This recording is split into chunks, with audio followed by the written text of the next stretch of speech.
Good question that you asked. Why might somebody in your group want to come to this 3 hour session on race?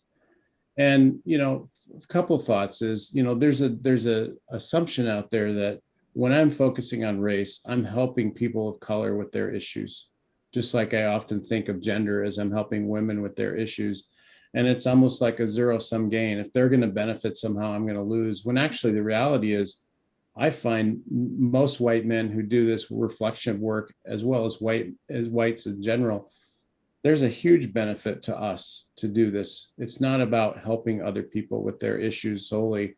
It's like when I start to understand what it means to be white and male, and not in any kind of shaming way, but in a way where I have a culture and I've been taught to train to stay in this box, I start to see how I have more choice in my life. I can use that rugged individualism, but I can also be more in permission to ask for help. I can be more connected to my heart. I have more permission to do that. White male culture teaches us that it cancels out our rationality, our credibility. So we disconnect from our heart at work.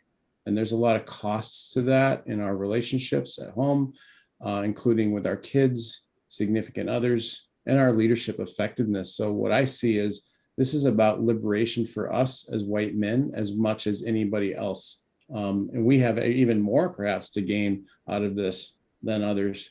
And so the understanding of that culture and where I can actually give myself permission to be free of it and own other parts of my humanness is something that we'll touch on that in this 3 hour session. The other thing we'll understand more about is how are others having a different experience than me in the world and dealing with things that I'm not dealing with. And that has a way for me to be more effective at reaching out and partnering with others. But ultimately, too, what's our work with white guys with each other to create a more inclusive world for that? And I want to say that class is a really important issue just alongside race.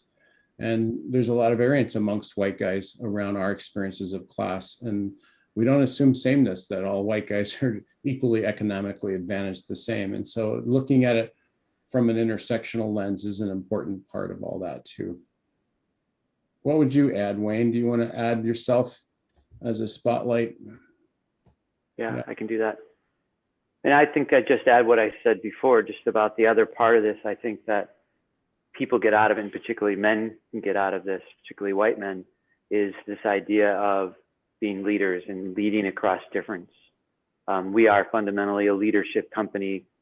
We operate through the lens of creating inclusive cultures. And we start with the idea of insiders, and where the insiders are the ones that set the culture. They have access to the resources and all that. In the US, that's often white men. So we do a lot of work with that insider group to actually do a lot of what Michael just described, of creating that awareness, and through awareness, particularly when we start to touch people's hearts, that others are also having an experience in this world that, of course, it's not ours, so we may not understand it, but by getting some understanding, we can start to open our hearts. But then the other part of it, and as I said earlier, is as a leadership company, it's how does leaders lead across difference? And there's lots of different dimensions of leadership. Of course, there's race, there's gender, there's sexual orientation, there's age, there's class, all things that we talk about, but there's also lots and lots of other dimensions of difference. So no matter what, even within a family unit, with a father to a daughter, a father to a son, right, would be a dimension at home where we have to reach across that difference. And so what we do is we actually help create the awareness around what those differences are, and then actually help with some tools and facilitating conversations on how to have those, what can be messy conversations.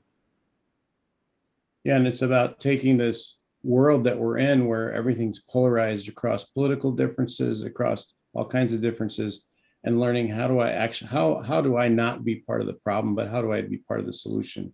How do I be able to engage across difference in a way that builds hope, whether it's the world that you want your kids to grow up in, the world that you want your kids to, what issues do you want them to be free of? And how can you model that in the present world? And this is, again, none of us have any view that's wrong. More likely, our views are all incomplete.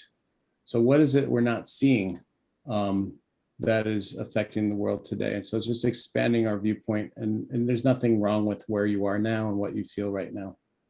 So that's the invitation. Hope we get to see many of you soon. Thank you so much. That's really going to be helpful. Sign me up. Yeah. Cool. Now, I think it would be super fun to do in this. When we did it with our men's group, all that you came up, we had the same issue and we exposed some stuff. We had just come off, this was back in June of last year, so not far long after George Floyd. And so we had in Little Sandpoint, Idaho, right? A town of 8,000, which by its nature is pretty liberal within the town, but the area around it has a lot of what they call the preppers or whatever, but there's a lot of pretty conservative in the areas around. So there's this pretty strong dichotomy. And so there were some people who did a Black Lives Matter protest, some high school kids, and a bunch of the people showed up, the preppers showed up with their guns and followed behind them. And so we had this conversation like the 4 days after that happened. Wow. And we had both sides show up in circle. Wow. Right. And so it was interesting. And, I have to say, I'm one of the men that was in the group with us that I invited in 8 years ago. I literally at one point was so far pissed that I was literally, then the scariest part was I loved this man. And the scariest part was I was pretty sure halfway through that conversation that I would never be friends with him again. Right. And of course, I talked to him 3 times this week.